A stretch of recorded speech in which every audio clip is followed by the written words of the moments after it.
tous, c'est Audrey, bienvenue sur ma chaîne. Aujourd'hui, je vous partage tous mes conseils et mes astuces pour activer la pousse de vos cheveux. Dans cette vidéo, je parle bien d'activer la pousse des cheveux et non de stopper une chute. Bien entendu, tous les conseils que je vais vous donner pourront vous aider si vous souffrez de chute de cheveux, mais vraiment la chute de cheveux, il ne faut pas prendre ça à la légère, il faut vraiment en chercher l'origine et la cause. Donc n'hésitez pas dans ces cas-là à vous faire aider auprès d'un professionnel de santé. Je vous ai déjà fait une vidéo sur le sujet qui remonte à quelques années que je vous liste juste ici.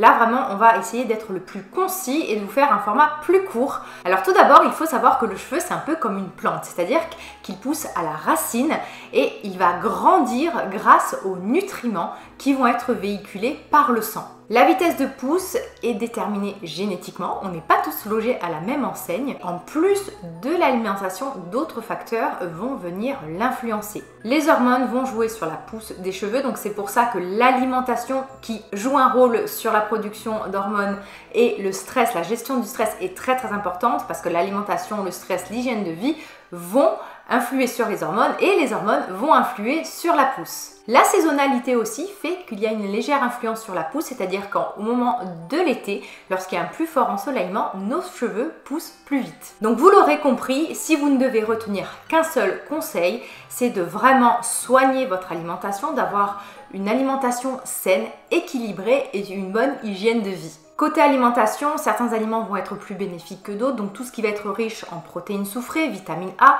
en vitamine B, en vitamine C, en fer, en zinc, en magnésium. Les protéines soufrées, on en trouve dans le poulet, dans les poissons, le thon, la sole, on en trouve également dans les lentilles et bien sûr, il faut que ces ingrédients, ces aliments-là aient une bonne origine et une bonne qualité. Donc oubliez les nuggets de poulet, c'est pas ça que je vous conseille. On en trouve également dans certains oléagineux comme les amandes ou les pistaches. Les oligo-éléments comme le zinc et le magnésium, vous allez les retrouver dans les bananes, dans les céréales complètes, dans les fruits et les légumes bien entendu, dans le cacao. Pour le faire, on va le retrouver dans les abats, dans les jaunes d'œufs, dans certains oléagineux aussi. Et pour tout ce qui est vitamines, bien entendu, vous pensez forcément aux fruits et légumes de saison, de qualité, donc c'est-à-dire soit issus de l'agriculture biologique ou issus de petits producteurs locaux près de chez vous. Il est aussi important de vous hydrater suffisamment avec des eaux faiblement minéralisées, donc notamment l'Évian, la Montrocou, la Montcalm.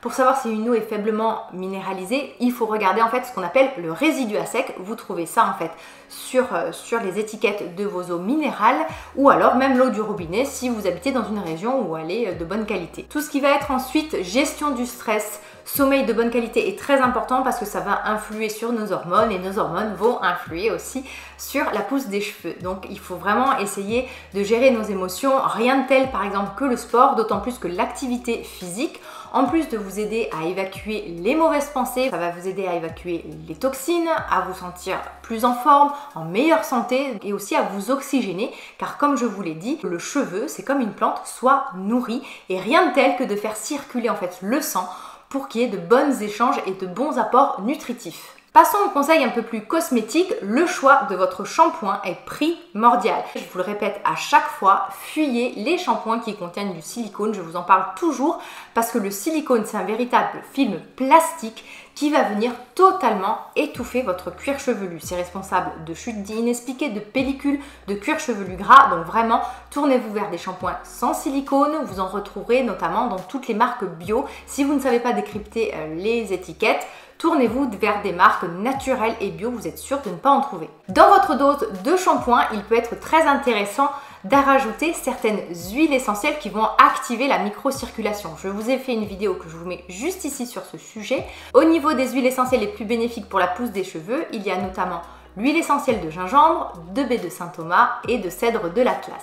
Il est très important d'oxygéner votre cuir chevelu, donc rien de tel qu'un massage. Dès que vous pouvez, devant la télé, dès que vous faites une pause, dans les transports, n'importe où, faites des massages du cuir chevelu. Vous apposez vos mains bien à plat et vous venez faire bouger le cuir chevelu. On ne frotte pas, on fait pas comme ça avec le bout des doigts en frottant. Vraiment, on essaye de faire bouger tout son crâne. Pour les massages, vous pouvez vous aider d'huile végétale. Vous avez certaines huiles qui vont activer la pousse, notamment l'huile de moutarde et vous pouvez même vous faire des mélanges à base d'huile végétale et d'huile essentielle que vous allez pouvoir venir appliquer en fait au niveau du cuir chevelu. Vous pouvez faire ça par exemple avant vos shampoings, donc vous laissez poser, vous massez bien, vous laissez poser 10-15 minutes et vous faites votre shampoing. Les masques aux poudres de plantes peuvent être intéressantes. Alors quand je parle de poudre de plantes, c'est certaines plantes ayurvédiques, donc vous avez notamment la poudre de Kapoor Kashli qui est bénéfique, la poudre de Brahmi, vous avez notamment le henné neutre qui vont venir en fait nourrir le cheveu. Donc dans ces cas-là, il faut vraiment les appliquer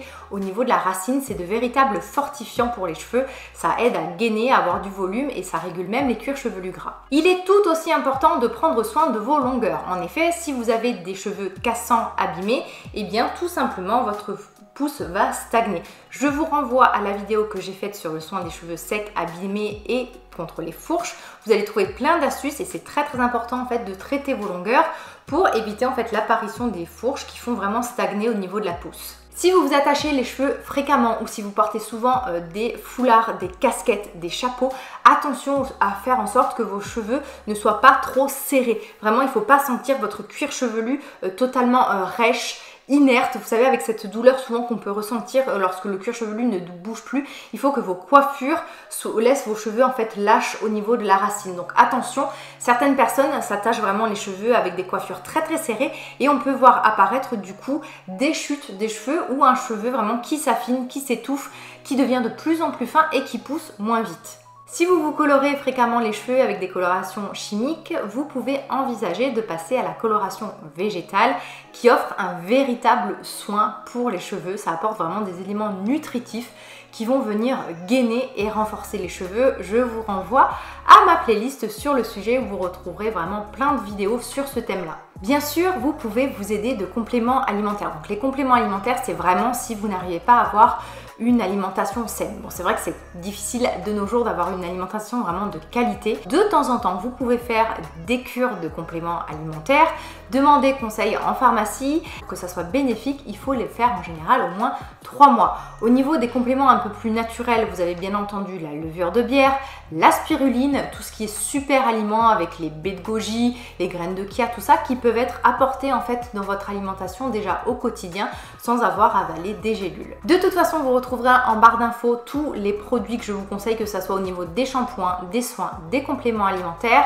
Vous l'aurez compris, il n'y a pas de remède miracle. C'est vraiment plein de petits gestes cumulés qui vont faire que vous allez avoir une belle chevelure. Donc ça va être vraiment prendre soin de ses longueurs, prendre soin de ses racines, utiliser les bons produits, mais surtout manger sainement, avoir une bonne hygiène de vie. Je vous renvoie à ma vidéo sur l'alimentation qui vous donnera des petites astuces pour manger plus équilibré. Si cette vidéo vous a plu et qu'elle vous a été utile, merci de la liker et de la partager autour de vous. On se retrouve très prochainement. Je vous embrasse tous bien fort et prenez bien soin de vous. Bye bye.